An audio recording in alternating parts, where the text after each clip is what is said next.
En passant, je sais pas si vous le saviez, mais il existe déjà des agences de AI models, genre des mannequins. Tu peux avoir le mannequin que tu veux pour ta campagne de pub, avec les caractéristiques que tu veux. Hein, la couleur de peau, les yeux, la physionomie, etc. Puis honnêtement, c'est quand même fucking tough de voir la différence entre ça et des vrais humains. On dirait vraiment du vrai monde.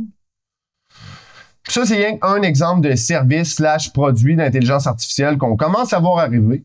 Sauf que déjà, juste avec cet exemple-là, il y a déjà plusieurs inquiétudes évidentes qui pop-up. Déjà là, ça ouvre la porte à plusieurs dérapes.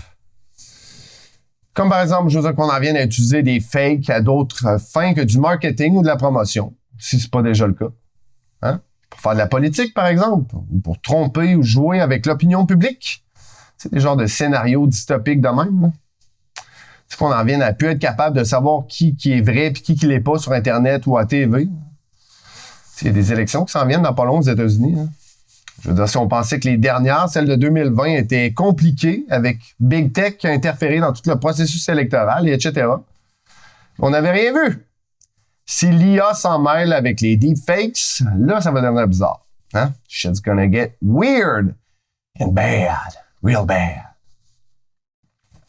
Un autre concern évident que ça soulève, hein, c'est au niveau de l'emploi. Là, on parlait d'une agence de mannequins, mais il y a plein d'autres services qui sont runnés par de l'intelligence artificielle qui commencent à apparaître ou qui sont déjà disponibles depuis un bon moment, en fait. Des services pour la santé mentale, pour les diagnostics médicaux de tout genre, des services IA pour de la comptabilité, pour des finances, de l'investissement, etc. Donc la question se pose, l'intelligence artificielle serait-elle en train de nous voler nos jobs, puis nos femmes?